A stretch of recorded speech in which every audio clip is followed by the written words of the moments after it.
வணக்கம் பிள்ளைகளே. நாம் சமச்சீர் பாடத்தின் பகுதி ஒன்றில் கற்ற விடயங்களை ஞாபகப்படுத்திக் கொள்வோம்.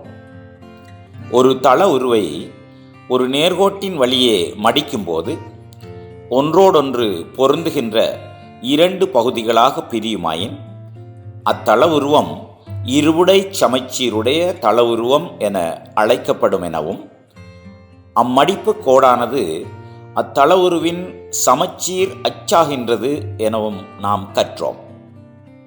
நல்லது பிள்ளைகளே, இப்போது நாம் சமச்சீர் பாடத்தில் இரண்டாம் பகுதியாகிய இருவுடை சமச்சீருடைய ஓர் உருவின் சமச்சீர் அச்சை வரைவோம்.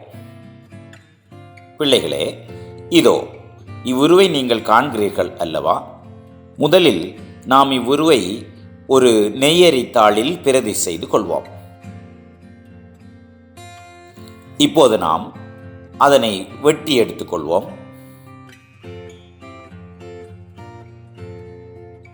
இனி வெட்டி எடுத்த உருவை இவ்வாறு ஒன்றின் மீது ஒன்று பொருந்துமாறு இரு பகுதிகள் கிடைக்கும் வகையில் மடித்து கொள்க.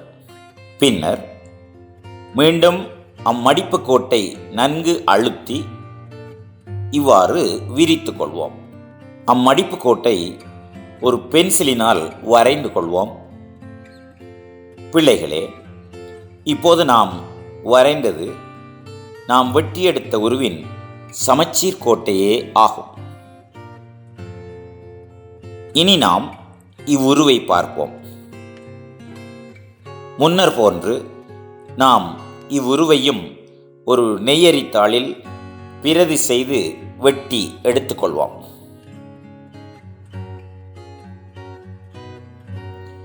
வெட்டியெடுத்த உருவை ஒன்றின் மீது ஒன்று பொருந்துமாறு இரு பகுதிகள் கிடைக்கும் வகையில் மடித்து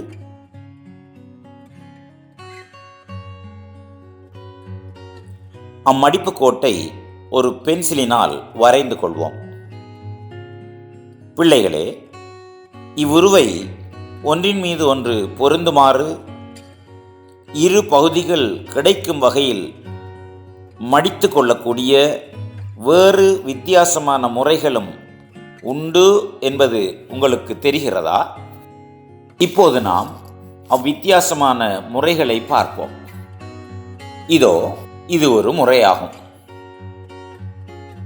பாருங்கள், இது இன்னும் ஒரு முறையாகும். பிள்ளைகளே, இதுவும் இன்னும் ஒரு முறையாகும். பிள்ளைகளே, இவ்வுருவுக்கு 4 சமச்சீர் அச்சுகள் வரையக்கூடியதாய் இருப்பதை காண்கிறீர்கள். இப்போது நாம் இவ்வுருவை பார்ப்போம். இது வட்ட வடிவமான ஓர் அட்டை அல்லவா? இவ்வட்டையை ஒன்றன் மீது ஒன்று பொருந்துமாறு இரு பகுதிகள் கிடைக்கும் வகையில் மடித்து அம்மடிப்பு கோட்டை இவ்வாறு வரைந்து கொள்வோம். பிள்ளைகளே, இவ்வட்டையை ஒன்றின் மீது ஒன்று பொருந்துமாறு இரு பகுதிகள் கிடைக்கும் வகையில் மடித்து கொள்ளக்கூடிய வேறு முறைகளும் உண்டு என்பது உங்களுக்கு தெரிகிறதா? இதோ இது அவற்றில் இன்னொரு முறையாகும்.